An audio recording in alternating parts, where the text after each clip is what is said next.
نحمدہ ونصلی ونسلم علی رسولہ الکریم۔ بسم اللہ الرحمن الرحیم۔ السلام علیکم ورحمۃ اللہ وبرکاتہ۔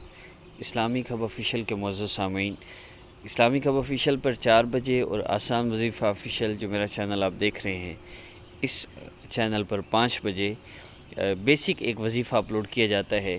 یوں سمجھیے کہ وظائف کا بادشاہ عمل ہے جو روزانہ 4 بجے اور 5 بجے اپلوڈ ہوتا ہے۔ آپ نے ان دونوں وظائف کو 24 آورس کے اندر 1 بار 2 بار 3 بار جتنی بار بھی کرنا ہوتا ہے آپ کر سکتے ہیں، لیکن صرف ان 2 وظائف کو آپ نے 24 آورس کے اندر کرنا ہے۔ اس کے علاوہ آپ نے مزید کوئی وظائف بھی نہیں کرنے، صرف یہ 2 وظائف آپ نے کرنے، اور انشاءاللہ ان کی تاثیر، ان کا فائدہ آپ 3 دن کے اندر اندر دیکھیں گے، اور 1 ہفتے کے اندر تو کیا ہی بات ہے، اور مہینہ تو آخری آدھا ہے، آخری حد 40 دن ہے۔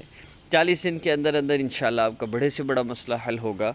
ہمارے وظائف میں بیسیکلی سیٹ اپ کیا ہے، اللہ رب العزت کی عظمت اور بڑائی، جو نبی اسلام اور صحابہ اللہ رب العزت کی عظمت اور بڑائی بولتے، جس سے ایمان بڑھتا تھا۔ صحابہ آپس میں فرمایا کرتے تھے، آؤ ایمان لے آئیں، آپس میں محبت کے تذکرے، ایمان کے تذکرے، اللہ رب العزت کے تذکرے، جنت جہنم کی بات، اور آپ صلی اللہ علیہ وسلم کا مبارک تذکرہ، تو یہ صحابہ کی زندگیوں کا حصہ تھا، اور اسی تذکرے کی وجہ سے اللہ رب العزت نے صحابہ کو وہ ایمان کی قوت عطا فرمائی کہ وہ 2 نفل پڑھ کے اپنے مسئلے حل کروا لیا کرتے تھے۔ ہم اللہ رب العزت سے اپنے مسئلے حل کروا لیں۔ یاد رکھیے، ہم سب نے مر جانا ہے، ہم سب نے قبر میں جانا ہے، ہم سب نے موت کے فرشتے کا سامنا کرنا ہی کرنا ہے۔ کل نفس ذائقۃ الموت، ہر نفس نے، ہر ذی روح نے موت کا مزہ چکھنا ہے۔ اور یہ دیکھیے، یہ کوئی مزہ نہیں ہے، یہ کوئی آسان کام نہیں ہے کہ موت آ گئی بس بات ختم ہو گئی۔ موت کی سختی تو ایسی سختی ہے کہ موسیٰ علیہ السلام سے ایک روایت میں آتا ہے، اللہ رب العزت نے پوچھا، جس کا مفہوم ہے کہ اے موسیٰ، موت کی سختی کو کیسا پایا؟ تو موسیٰ علیہ السلام نے فرمایا، اللہ، یوں لگتا تھا جیسے زندہ بکری کی کھال اتاری جا رہی ہو۔ اور ایک روایت میں آتا ہے کہ موسیٰ علیہ السلام نے فرمایا، اللہ، یوں لگتا تھا جیسے زندہ پرندے کو آگ پر بھونا جا رہا ہو، نہ جان نکلتی ہو نہ اڑ سکتا ہو۔ اور حضرت کعب احبار رضی اللہ تعالیٰ عنہ سے حضرت عمر رضی اللہ تعالیٰ عنہ نے پوچھا کہ اے کعب، موت کی سختی کے بارے میں کچھ بیان کرو۔ تو انہوں نے ایک بات کی، اور یہ بات آپ توجہ سے سنیے گا۔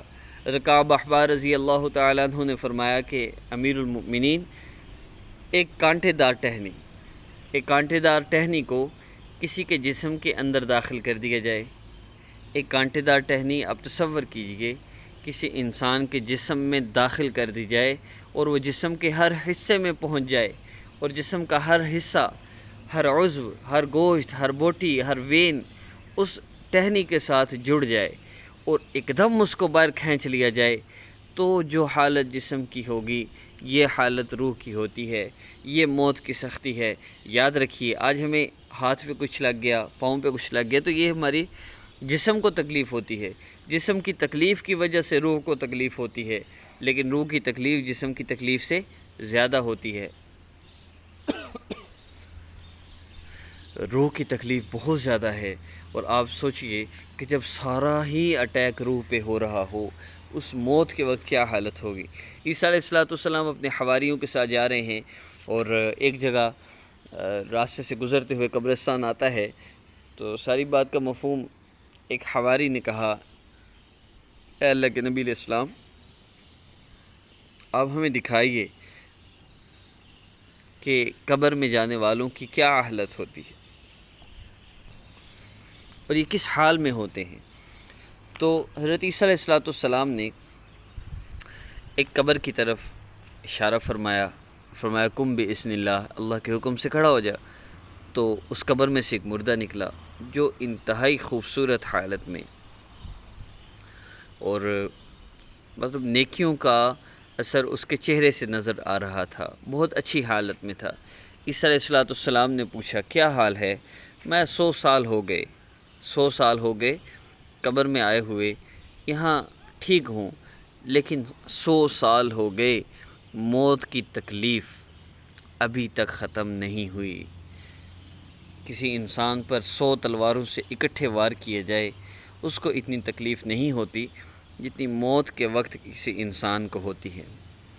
یاد رکھیے، اس بات کے کرنے کا مقصود اللہ رب العزت کی یاد ہے۔ ہم سب نے مر جانا ہے، ہم سب نے اس دنیا کو چھوڑ جانا ہے، لیکن ہم سب جس طرح کی زندگی گزار رہے ہیں، کوئی بندہ ہمیں دیکھ لے نا، دیکھنے والا یہ نہیں کہہ سکتا اس نے کہیں جانا ہے۔ دیکھنے والا یہی سمجھتا ہے کہ اس نے ہمیشہ ہمیشہ یہیں رہنا ہے۔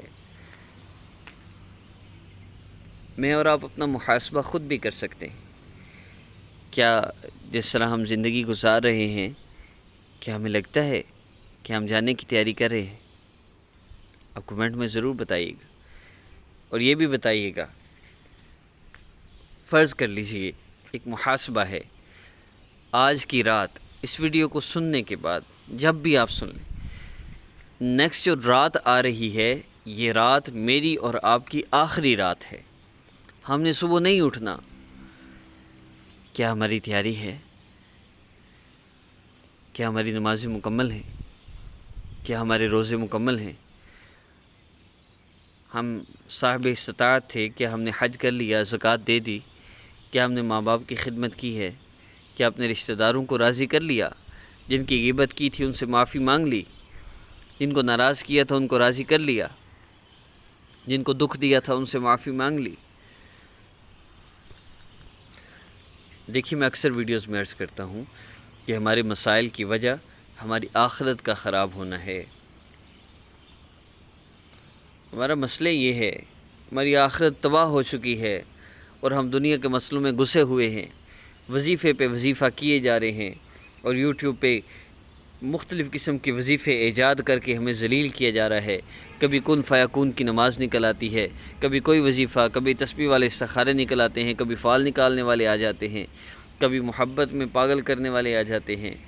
مختلف چیزیں چل رہی ہیں مارکیٹ میں، لیکن اصل کیا ہے؟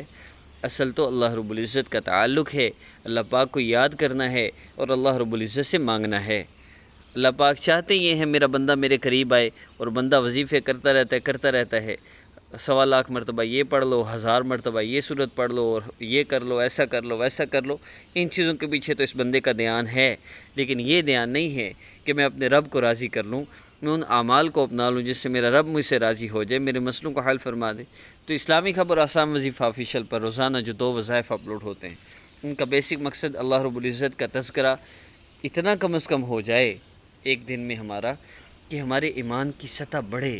ہمارا ایمان، ایک انسان، فرشتوں کا ایمان مستقل ہے، اور انبیاء کا ایمان وہ بڑھتا جاتا تھا، اور ہم انسانوں کا ایمان بڑھتا بھی ہے، کم بھی ہوتا ہے، اور ڈیپینڈ کرتا ہے ہمارے ماحول پہ، ہمارے وقت پر ہم کیسے گزاریں۔ اچھے ماحول میں گزاریں گے ایمان بڑھتا چلا جائے گا، برے ماحول میں گزاریں گے تو ایمان کم ہوتا چلا جائے گا۔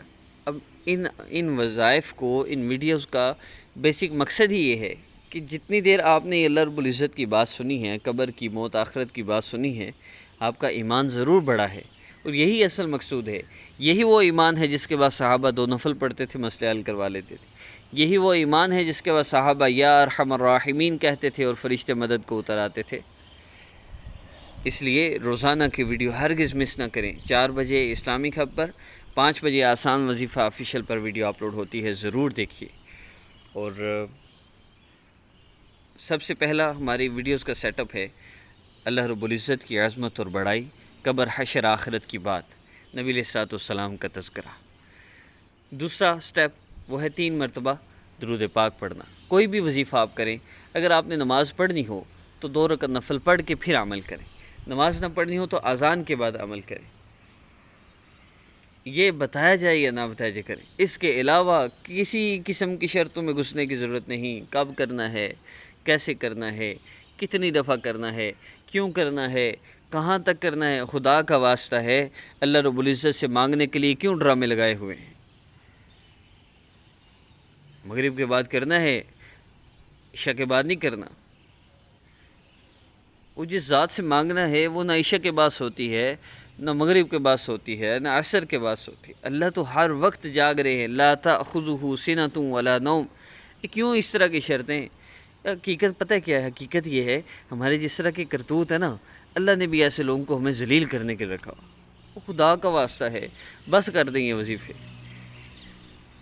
اور لمبے لمبے وظیفے ہرگز نہ کیا کریں۔ اور یوٹیوب پہ تو آپ کو اکثر وظیفے ایسے ہیں جن میں شرک ہے، وقتی طور پہ ایک دم فائدہ ہوتا ہے اس سے، لیکن ایمان کا بیڑا غرق ہو جاتا ہے۔ لیکن مسئلہ یہ ہے کہ ہم سمجھنے نہیں چاہتے نا، ہم چاہتے ہیں ہمیں نمازیں نہ پڑھنی پڑیں، ہمیں اللہ سے تعلق نہ جوڑنا پڑے، کوئی بندہ ہمارے مسئلے حل کر دے بس۔ تو بھئی مسئلے ایسے حل نہیں ہوں گے، وقتی طور پہ حل ہوتا نظر آئے گا لیکن مسئلہ حل نہیں ہوگا جب تک اللہ سے تعلق نہ جوڑا۔ اب اللہ سے تعلق جوڑنا ہے تو ان دونوں چینل سے جڑ جائیے، اگر بھلا چاہتے ہیں، اگر سکون چاہتے ہیں، اگر راحت چاہتے ہیں۔ اللہ پاک کی عظمت اور بڑائی نمبر 1، نمبر 2 3 مرتبہ درود پاک، نفل کا اہتمام، 2 رکعت نفل، 4 رکعت، 6 نفل، جب بھی جتنی دفعہ بھی آپ نے وظیفہ کرنا ہے۔ اگر محسوس عام میں ہے تو پھر اذان کے بعد عمل کر لیں۔ 24 آورز میں آپ نے ان 2 وظائف کو کرنا ہے، 1 دفعہ کر لیں، 2 دفعہ کر لیں، 3 دفعہ، آپ کی مرضی ہے، لیکن ان 2 وظائف کو ہی کرنا ہے، اس کے علاوہ کوئی وظیفہ نہیں کرنا۔ جتنے لمبے وظیفے کریں چھوڑ دیں سارے، سنت اعمال کریں بے شک۔